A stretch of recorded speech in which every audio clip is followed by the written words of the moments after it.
changer notre planète. Ces inventeurs ont fait de vous l'homme que vous êtes. Ils ont tout imaginé, tout trouvé, démontré. La lune qui gravite et la pomme qui tombe déconfite. Ils ont cherché à mesurer le temps qui donne l'heure. Ils ont voulu nous offrir tous les gages du bonheur. Une lumière exemplaire qui éclaire, qui prospère et ouvre le chemin aux rêves des humains. Ils ont trouvé des leviers pour soulever le monde. Et grâce à eux, la terre a voulu jouer à la ronde. Tourner, tourner, toutes les roues de la locomotion. Et des automobiles qui se suivent au fil et défilent, puis vite filent les découvreurs. Chevauchent déjà d'autres chimères. Pour que progresse dans la sagesse notre vieille terre. Les découvreurs, les découvreurs.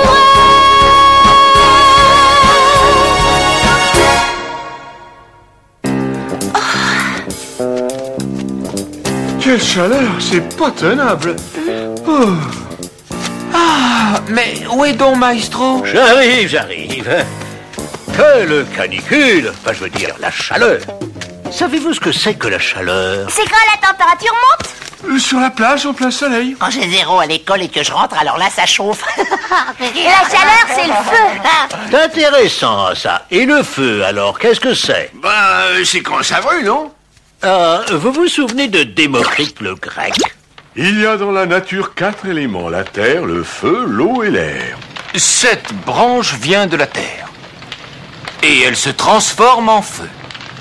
Non, Métros, il n'y a pas 4 éléments. Il y a un élément de base, un seul, l'atome. Ah, mais c'est insupportable, quelle chaleur! Ah, veux-tu m'apporter un verre d'eau, s'il te plaît? Merci. Et 2000 ans plus tard, au XVIIIe siècle, on continue à dire qu'il y avait 4 éléments, la terre, le feu, l'air. Enfin, tenez, l'eau. voilà.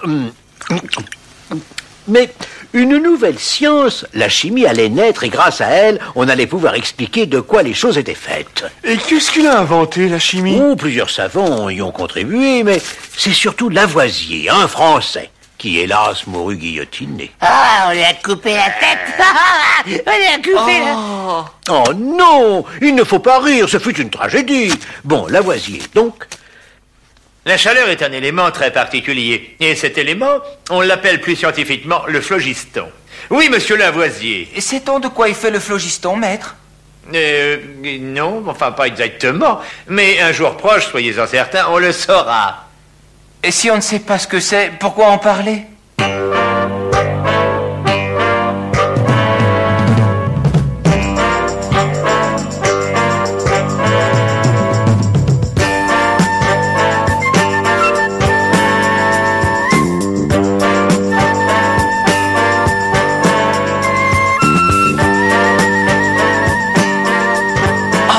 Eh bien ça alors, le phlogiston ne passe plus.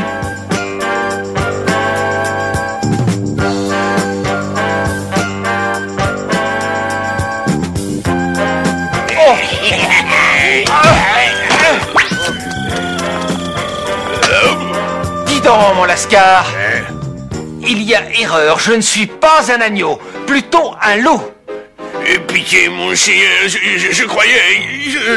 Je ne voulais pas... Les bonnes gens de Paris méritent un meilleur éclairage que cela.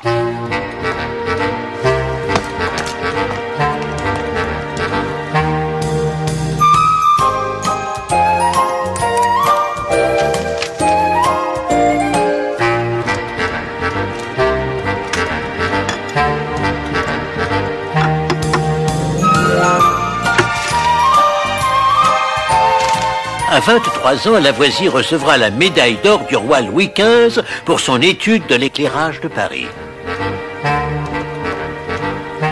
À 25 ans, il sera élu à l'Académie des sciences. Et cette même année, il va acquérir la charge de fermier général qui plus tard va lui coûter la vie.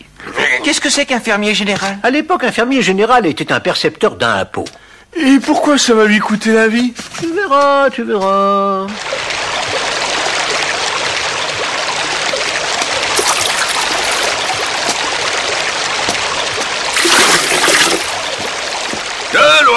rejoindre la belle eau de la Seine. Messieurs, le problème est grave. Il n'y a plus assez d'eau propre pour la ville de Paris. Celle de la Seine est impure. Il faut installer des pompes pour amener l'eau des sources. Ça ne servirait à rien. De toute façon, l'eau se transformerait en terre. Comment le savez-vous, monsieur? C'est connu, jeune homme. Comment vous appelez-vous déjà? Antoine Lavoisier. Eh bien, monsieur Lavoisier, quand on laisse l'eau dans un récipient, un résidu de terre s'y forme et le poids de l'eau augmente, car la terre pèse plus lourd que l'eau. Non, ça m'étonnerait. De l'eau pure reste pure, sauf si quelque chose y est ajouté. Alors, jeune homme, vous allez réfuter ce que reconnaît la science? Oui, et je vais le prouver.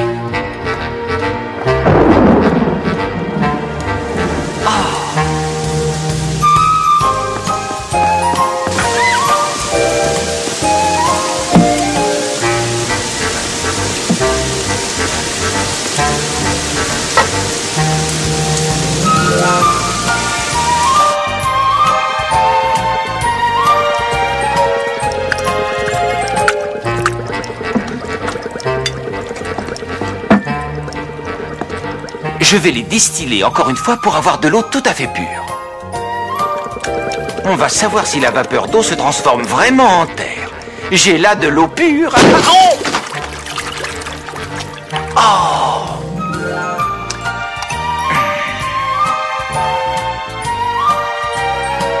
Toujours pas de terre. 1 mois à passer. Voyons. Tiens, y aurait-il de la terre?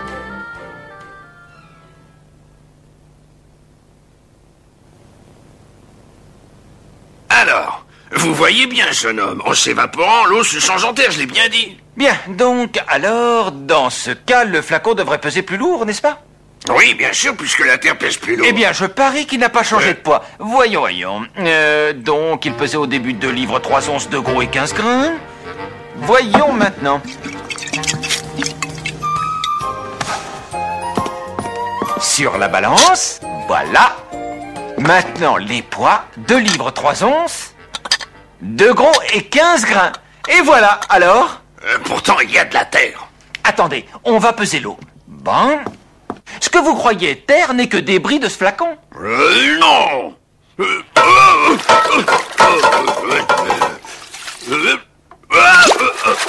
Ce n'est pas l'eau qui s'est transformée en terre. La terre vient du sol, cette fois. Ça ne se passera pas comme ça. Il me paiera, ce Plombec. C'est que dans la nature, rien ne se perd, rien ne se crée. Tout se transforme. Vous comprenez, les enfants? Rien ne se perd, rien ne se crée, tout se transforme. C'est une grande découverte de Lavoisier, le début de la chimie moderne. Voyez-vous, mon ami, le feu est un grand mystère que je veux comprendre. Toutes ces flammes qui jaillissent du bois et nous communiquent leur chaleur... Oh, père! Hein? Oh non! Je ne veux pas! Que ne veux-tu pas, mon enfant? Le comte d'Amerval, il est laid, il est vieux, il n'est pas drôle du tout. Mais c'est un conte, voyons, et puis c'est l'ami du ministre des Finances, cela peut être utile.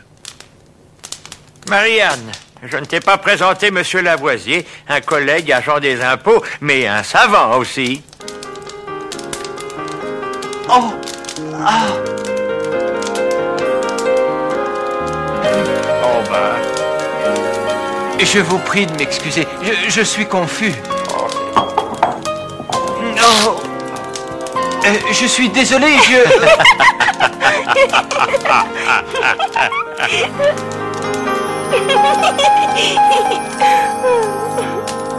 Monsieur le comte d'Amerval désire vous voir.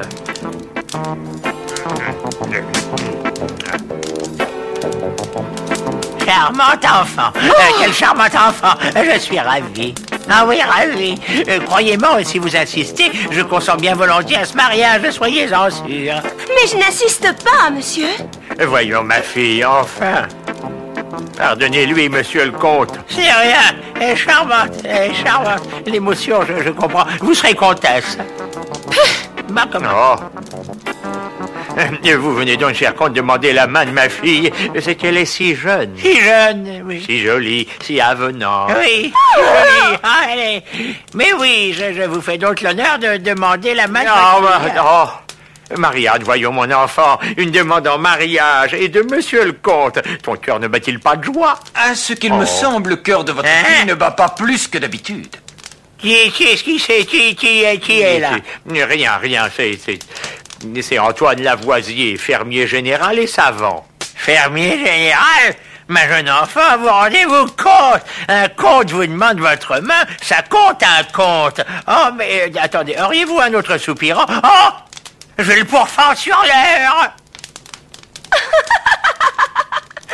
Ah, bah. Voyons Lavoisier, que veulent dire ces six magrets? Monsieur, j'ai l'honneur de vous demander la main de votre fille. C'est ridicule, vous la connaissez à peine. Assez pour l'aimer. Je le sens, moi, mon cœur qui bat. Comment pourriez-vous hésiter entre cette espèce de pantin maladroit et moi, le comte d'Amerval, aux ancêtres glorieux et ami intime du ministre des Finances? Mais je n'hésite pas, monsieur. J'accepte avec joie et bonheur, monsieur Lavoisier.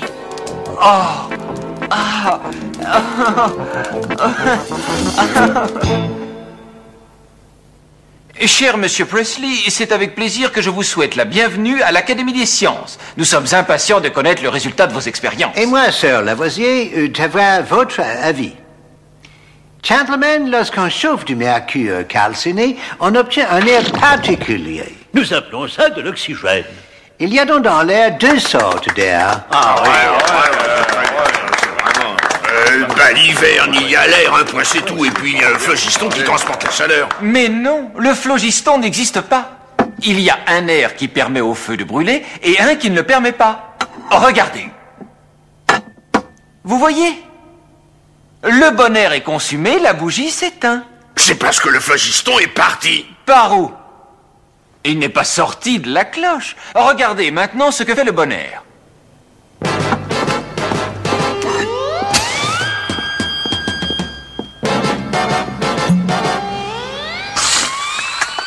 Bravo! Ce sont des tours de passe-passe. Vous n'allez pas nier l'existence du phlogiston. C'est écrit là-dedans. Certaines vieilles idées, même écrites, sont fausses, voilà tout. Seule l'expérience scientifique apporte des idées nouvelles. Baliverne que tout ça. Les années qui vont suivre seront pour Lavoisier des années d'intense activité. Voici une expérience agricole. Pour une bonne récolte de blé, rien ne vaut un champ qui a servi au préalable de pâturage aux moutons. Regardez, j'ai fait clôturer ce champ. On y laissera les moutons pendant environ 1 an. Les prochaines récoltes seront doubles, vous verrez. C'est du gaspillage, oui. Non, venez voir d'un peu plus près. Regardez mon essai de l'année dernière. Le jeune blé est 2 fois plus touffu et croyez-moi, la récolte de cette année sera excellente. Vous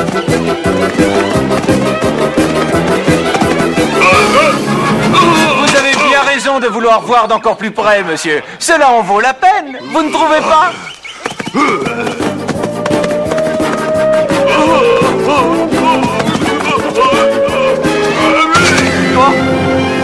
Vous pouvez voir que le blé est plus rare par ici.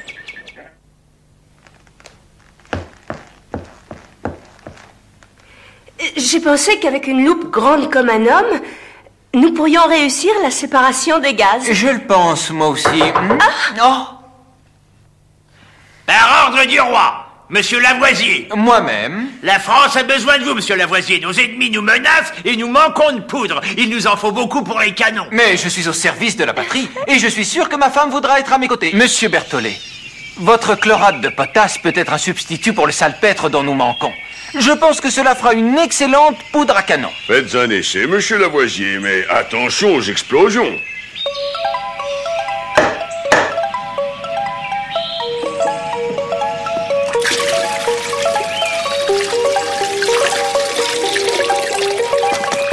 Prétendre faire de la poudre sans salpêtre, quelle présomption! Il vaudrait tout de même mieux vous abriter derrière la barrière, monsieur Monet. Il n'y a aucun risque que ça n'explosera jamais.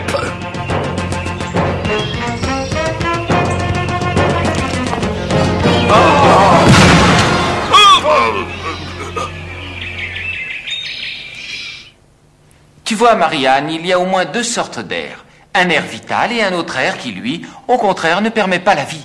Regarde.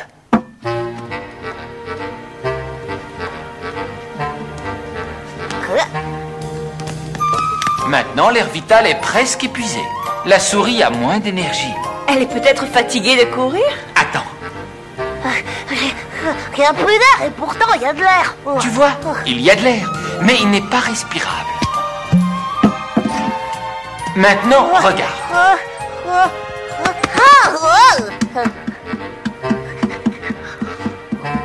Tu vois?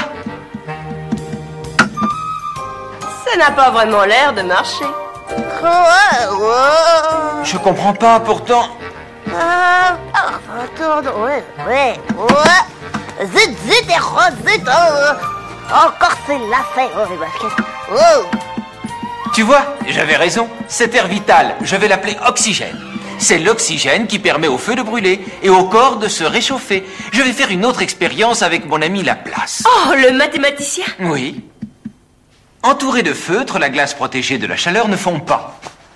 Nous allons y mettre le cobaye. C'est lui qui fera fondre la glace. Vous n'allez pas mettre cette pauvre bête dans la glace. Elle va mourir. Non, nous la mettrons dans une petite chambre qu'elle réchauffera avec son corps. Mais enfin, son corps va se refroidir. L'oxygène va le réchauffer.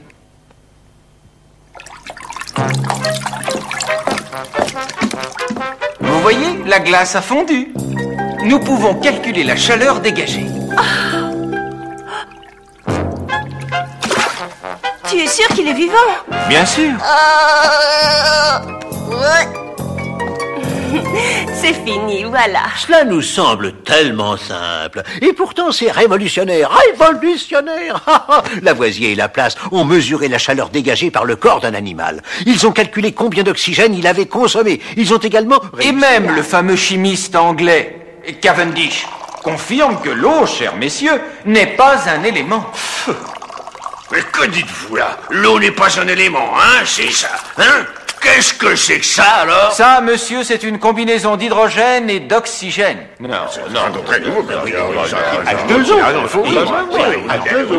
Je vais vous prouver ce que j'avance. Venez, messieurs.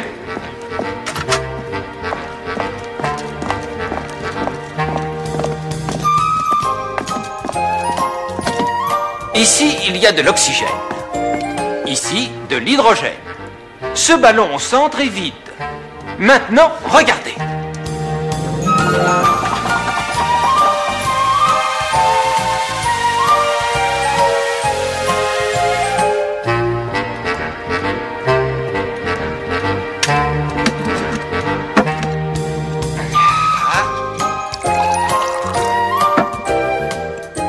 Voyez, messieurs, nous avons obtenu de l'eau absolument pure, formée par ces 2 gaz. Quelqu'un a soif? Oh, je ne boirai jamais de cette concoction diabolique. Excellent, de l'eau absolument pure. Alors, les enfants, vous comprenez l'extraordinaire découverte de Lavoisier? Qu'est-ce que c'est? Dans ce verre, hein? Ça, c'est de la flotte. Ça se voit. Oui, c'est de l'eau, mais c'est aussi la combinaison de 2 gaz? Oui, et lesquels? Alors j'attends. de l'hydrogène et... Et quoi? Enfin, les enfants, voyons, vous devriez savoir ça. Quoi, eux?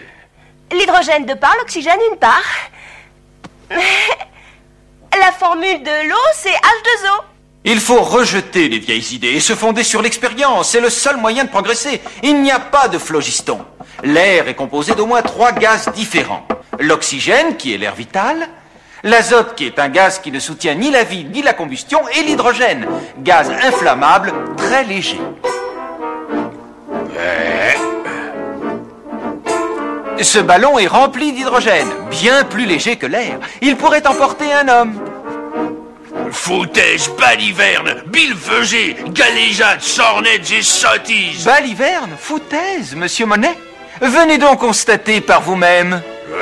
Allez-y, prouvez-le lui. Venez, monsieur, je vous accompagne. On va leur montrer que vous avez raison.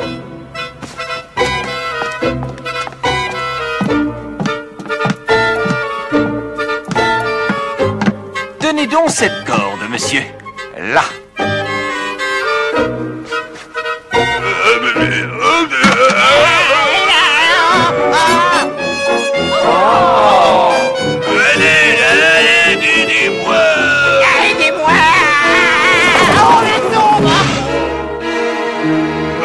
Quelle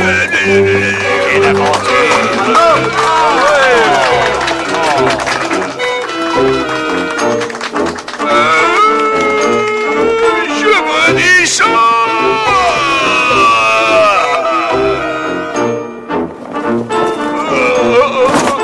Allez, au secours, aidez-moi.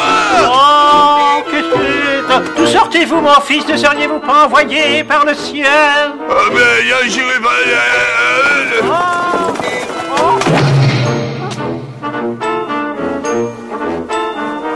La nouvelle chimie doit reconnaître les corps simples qui existent dans la nature. Le fer, le soufre, le carbone et l'oxygène. Bravo. Votre théorie est une véritable révolution. Ah oui. Mais une autre révolution va avoir lieu, la révolution française. Et le citoyen Lavoisier va y prendre une part active.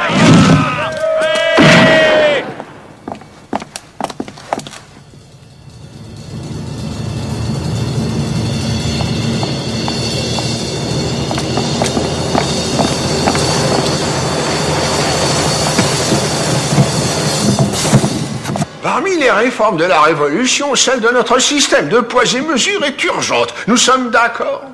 Le système actuel est trop compliqué. Mais commençons par le poids. Nous avons l'once et 12 onces constituent la livre romaine. Oui, mais il faut 16 onces pour la livre de Paris. Qu'est-ce que vous faites de la livre de Troyes? N'oubliez pas le grain. Et le gros. Il y a aussi le scrupule. Et le petit poids, n'est-ce pas? Écoutez-moi, citoyens, les mesures doivent s'harmoniser dans le même système métrique. Voici le décimètre cube. Un décimètre cube pèse 1 kilogramme, ce qui équivaut à 1000 grammes. Et voilà notre système de poids. C'est certainement le plus simple et le plus logique du monde. Lavoisier s'intéressait à tout. Il a fait tant de choses que... Oh, je n'aurai pas le temps de tout vous raconter. Et ainsi, tous les systèmes de mesure seront harmonisés. Citoyen Lavoisier, on réclame votre présence à la commission des finances. Il faut impérativement que la charge de l'État soit supportée par tous. Les riches payeront plus que les pauvres gens. Monsieur Lavoisier, on vous demande à l'Assemblée. Les gens dans la vieillesse qui ne sont plus capables de travailler ne doivent en aucun cas être laissés à l'abandon. Messieurs, la solidarité nationale doit être...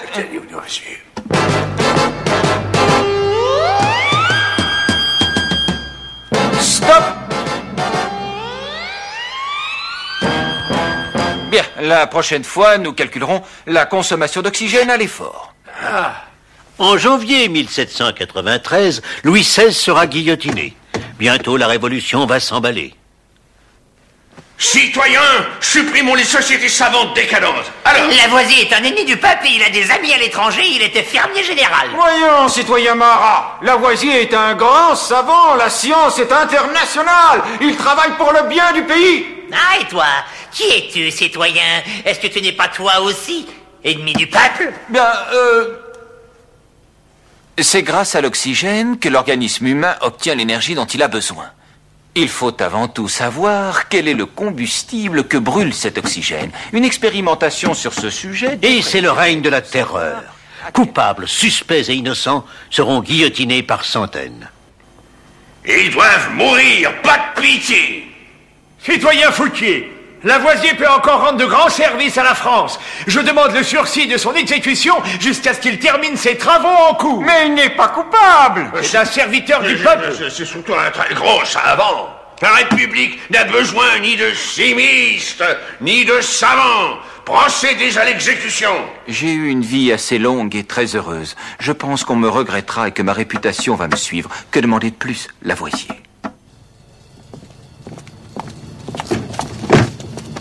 Martin, Gerbaud, Paulzé, Lavoisier, Dupontel, Chevalier.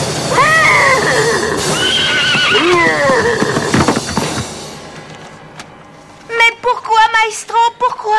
La folie, la stupidité des hommes est infinie, mes enfants. Vous en voyez des exemples tous les jours, et de toutes vos forces, vous devez la combattre. Lavoisier, homme de science, le savait, et il nous a laissé, à nous tous, un héritage précieux. Pensez donc à tout ce que nous ignorions, voilà à peine 200 ans, et qu'il a découvert pour nous tous. Les découvreurs sonnent pour nous des mondes meilleurs. L'œil vers le ciel, leurs pensées vagabondent ailleurs. Tout des comètes. Voici que l'homme décolle, il va quitter le sol. Mes paroles, c'est qu'il s'envole demain, ils nous mèneront vers d'autres firmaments. Car pour l'homme, n'en est qu'au début de son roman.